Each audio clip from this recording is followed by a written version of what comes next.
Hello friends, today we discuss about DNA replication. आज हम DNA replication पढ़ेंगे। DNA replication एक प्रोसेस है, इसमें डीएनए की हम मल्टीपल कॉपीज बनाते हैं, डीएनए की कॉपीज बनाते हैं, डीएनए रेप्लिकेट करता है अपने आप को। ठीक है, तो ये जो प्रोसेस है ये 3 स्टेजेस में होती है।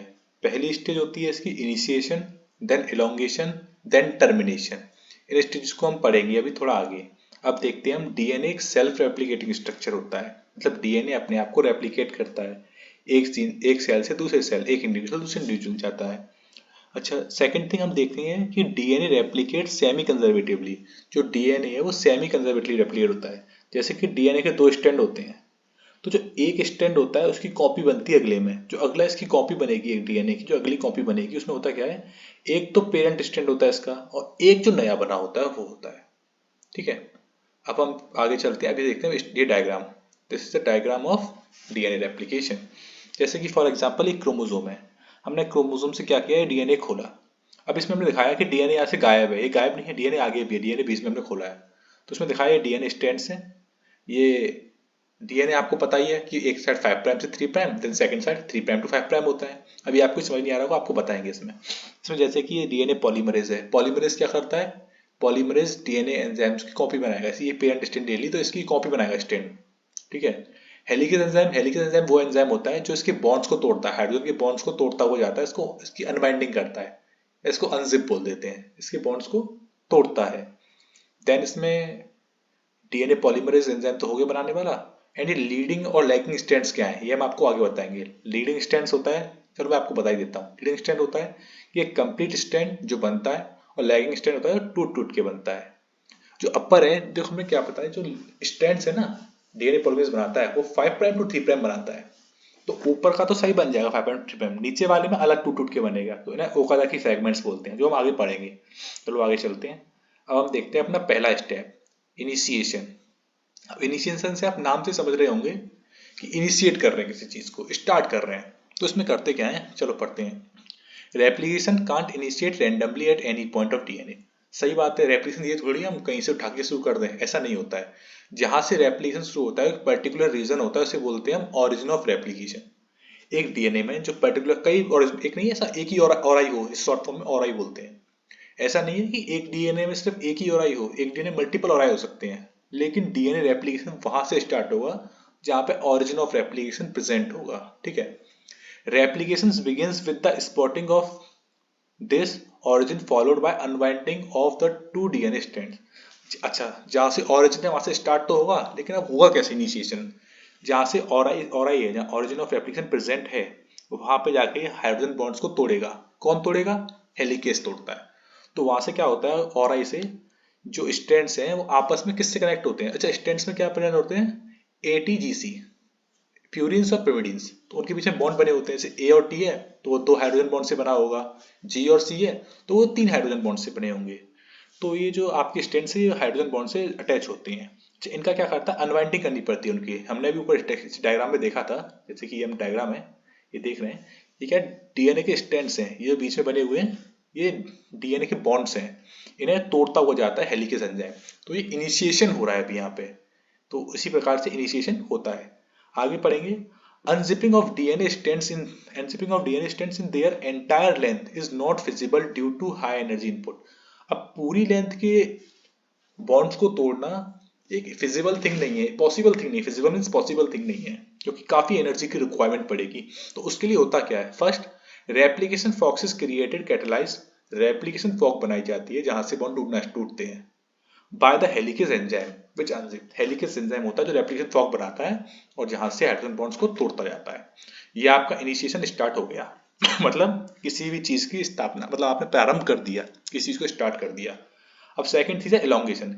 एलोंगेशन इसका मतलब है जब हमारा ये टूट तो गया, अब इसकी कॉपी कैसे बनेगी, एलोंगेशन की उसकी जो कॉपी है वो कैसे बनेगी, देखते हैं। As the strands are separated, the polymerase enzyme starts synthesizing the complementary sequence। जैसे डीएनए का एक स्ट्रैंड है और दूसरा स्ट्रैंड है, वो तोड़ दिया, टूटने के बाद क्या है, वहां पॉलीमरेज एंजाइम आके लग गया ऊपर और नीचे, जो हमने भी देखा था ऊपर। तो पॉलीमरेज एंजाइम क्या करेगा, उसका कॉम्प्लीमेंट्री स्ट्रैंड बनाएगा। कॉम्प्लीमेंट्री मतलब सेम, उसकी कॉपी, अपोजिट कॉपी। जैसे एटीजीसी आ रहे हैं तो उसका ऐसे ए है, उसका टी बना दिया, यहाँ पे टी है तो उसका ए लिख दिया, ऊपर जी है तो नीचे सी लिख दिया, ऊपर सी है तो नीचे जी लिख दिया, तो उसकी कॉम्प्लीमेंट्री सीक्वेंस बनाता है। ठीक है, the parental strand will act as a template for newly synthesised daughter strand. इससे ये कहना चाह रहा है जैसे कि ये हमारा ये था, ये हमारा स्ट्रक्चर था, डायग्राम था, तो इसमें ये जो ओरिजिनल डीएनए था ये है पेरेंटल स्टैंड।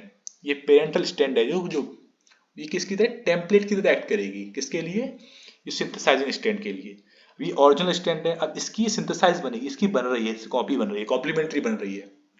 तो ये पेरेंटल स्टैंड है, ये टेम्पलेट की तरह एक्ट करती है, क्योंकि भाई इसी के ऊपर तो पॉलीमरेज एंजाइम इसको बनाएगा, ऐसे इसके ऊपर इसे बनाएगा, लेकिन इन दोनों में थोड़ा अंतर होता है उसके प्राइम्स की वजह से, तो वो हम देख लेंगे अभी।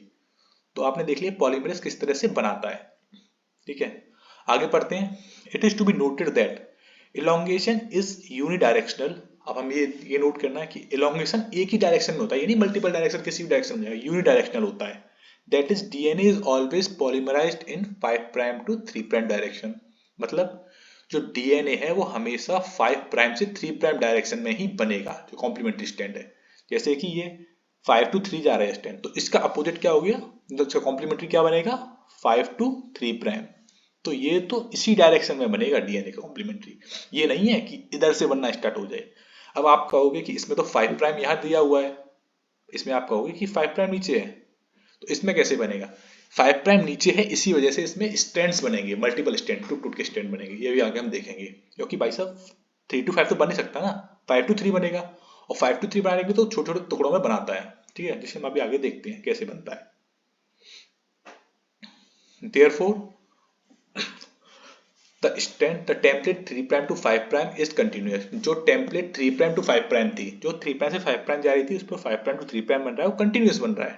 ठीक है, लेकिन जो दूसरी थी जिसमें 5 प्राइम टू 3 प्राइम जा रही है, उसमें कंटिन्यूस नहीं बन पा रहा है, तो उन फ्रेगमेंट्स को हम बोलते हैं ओकाजाकी फ्रेगमेंट्स। ठीक है, जैसे मैं आपको डायग्राम से फिर समझा देता हूँ एक बार, एक्सप्लेन आपको क्लियर हो जाएगा। Sorry for interruption. हाँ ये रहा, ये जो था इसमें आपका क्या था, कंटिन्यूस नहीं बन पा रहा है, इसमें तो continuous 5 prime to 3 prime template है, उस पर तो उसकी कॉम्प्लीमेंट्री सीक्वेंस कंटिन्यूस बन रहा है। लेकिन जो 3 प्राइम टू 5 प्राइम है उस पर यहाँ से तो बनने से रहा भाई साहब, क्योंकि यहाँ से क्यों नहीं बन सकता, क्योंकि भाई 5 to 3 प्राइम बनता है, और यहाँ 5 प्राइम है तो इसका स्टैंड यहाँ 3 प्राइम आएगा, तो 5 to 3 स्टार्ट होता है, पर ये मल्टीपल ब्रेक्स आ जाते हैं इसके अंदर, क्योंकि लॉजिंग अपोजिट साइड से हो रहा है। तो जो इसके स्टैंड्स है ना, इन्हें बोलते हैं ओकाजाकी फ्रेगमेंट्स, तो ये टुकड़ों में होते हैं।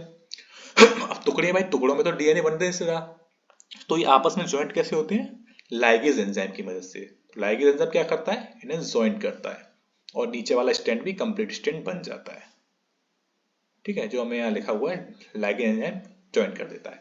अब दो चीज हो गई हमारे पास, पहला इनिशिएशन कंप्लीट कर लिया, कैसे स्टार्ट करते हैं, दूसरा हमने देख लिया एलोंगेशन, कैसे उसे एलोंगेट करते हैं। अब आते हैं टर्मिनेशन स्टेप पे। अब टर्मिनेशन मतलब कैसे वो निकल के बाहर आएगा, मतलब जो हमारी कॉपी है वो अलग होगी उससे, रियल स्टैंड रियल डीएनए से। Termination of replication occur in different ways in different organism. अलग अलग ऑर्गेनिज्म में टर्मिनेशन अलग अलग तरीके से होता है। जैसे कि हम इकोलाई की बात ले लें, तो इकोलाई में क्या होता है, उसका क्रोमोसोम होता है सर्कुलर, मतलब गोल बिल्कुल, मतलब डीएनए है जो इसका जो हेलिकल फॉर्म में जाता है वो गोल, मतलब बिल्कुल सर्कुलर होता है, सर्कुलर होता है, गोल नहीं है, सर्कुलर। ठीक है, तो उसमें क्या होता है, in this the happen when the two replication forks between the two terminal meet इधर। इसमें क्या करा, सीधी बात है, जब गोल है तो यहाँ से स्टार्ट हुआ उसका बनना, कॉपी कॉपी कॉपी इधर से स्टार्ट हुई, और दूसरे की कॉपी भी, भाई दोनों स्टैंड की कॉपी एक साथ स्टार्ट हो रही है, एक में ओकाजाकी फ्रेगमेंट्स बनेंगे और एक में आपका कंटिन्यूस बनेगा, तो दोनों की कॉपी स्टार्ट हो रही होती है, तो यहाँ से कॉपी बनती जाएगी बनती जाएगी बनती जाएगी, जैसे ही फॉक दोबारा यहाँ आएंगे तो भाई आपस में ज्वाइंट हो जाएंगे, वो ज्वाइंट हो जाएंगे तो इसमें से दो निकल के अलग हो जाएंगे। ठीक है, ये हमारा कंप्लीट हो गया रेप्लिकेशन ऑफ डीएनए। अब हम देख लेते हैं इस रेप्लिकेशन में हमें किस किस एंजाइम की जरूरत पड़ी, मतलब कौन कौन से एंजाइम्स यूज होते हैं रेप्लिकेशन के लिए। पहला हमने पढ़ा डीएनए पॉलीमरेज, भाई ये तो मेन इंपॉर्टेंट एग्जाम है, अगर हम डीएनए की कॉपी कर रहे हैं, रेप्लिकेशन कर रहे हैं, डीएनए पॉलीमरेज, आरएनए की कॉपी कर रहे हैं, आरएनए पॉलीमरेज। तो यह पॉलीमरेज एंजाइम क्या करता है, डीएनए को रिपेयर करता है, कहीं से टूटा हुआ तो उसे रिपेयर करेगा, या उसके प्राइमर्स हैं तो प्राइमर्स की एक्सटेंशन बढ़ाएगा, ऐसे कहीं प्राइमर लग गया, जो हमने देखा ऊपर प्राइमर लगा था तो प्राइमर से बढ़ाता हुआ ले जा रहा है, मतलब स्टेंट बना रहा है और उसकी प्रूफ रीडिंग कर रहा है, उसकी रीडिंग करेगा तभी तो उसका स्टेंट्स बना पाएगा, कॉम्प्लीमेंट्री स्टेंट बना पाएगा। सेकंड हेलिकेज, हेलिकेज क्या करता है, हमने पढ़ा था, ये हेलिकेज ही वो एंजाइम है जो इनिशिएशन स्टार्ट करवाता है, जो ओरिजिन ऑफ एप्लीकेशन से बॉन्डों को तोड़ना शुरू करता है, दोनों स्टैंड्स के बीच में हाइड्रोजन बॉन्ड्स को। देन थर्ड हमने लाइगेज पढ़ा था, जो हमारे ओकाज़ाकी फ्रेगमेंट्स थे, अब वो फ्रेगमेंट्स में प्रेजेंट है ना, अब हम फ्रेगमेंट्स में तो डीएनए बना नहीं सकते टुकड़ों में, तो टुकड़ों को आपस में जो जोड़ता है वो लाइगेज होता है। लाइगेज इज लाइक अ फेविक्विक जैसे फेविक्विक से आप लोग जोड़ते हो चीजों को, उसी प्रकार से लाइगेज स्ट्रैंड्स को जोड़ देता है। ठीक है, अब देखते हैं ना प्राइमेज। प्राइमेज क्या है? प्राइमेज जो प्राइम्स होते हैं, जो डीएनए के स्ट्रैंड्स के एंड में प्राइम प्रेजेंट होते हैं, 5 prime to 3 prime, 3 prime to 5 prime, वो प्राइमेज है। और अगला एंडोन्यूक्लियस। एंडोन्यूक्लियस क्या होता है? ये एंडोन्यूक्लियस सिंगल स्टैंडर्ड या डबल स्टैंड में कट लगाता है, जो डीएनए है यहाँ से स्टार्ट करना है वो राइट, वहाँ कट लगाता है एंडोन्यूक्लियस। एंडोन्यूक्लियस एंजाइम वो एंजाइम होता है जो कट लगाता है। ठीक है, आई होप आप लोगों को समझ में आया होगा। अगर आप लोगों को कोई भी डाउट है तो आप लोग मुझसे कमेंट करके पूछ सकते हैं। And please like the video, comment and share. मैं आगे के सारे चैंट के कॉन्सेप्ट इस पर लाने वाला हूँ। और ठीक है, फिर हम कल मिलते हैं नए टॉपिक के साथ में। Okay, thank you, bye, have a nice day.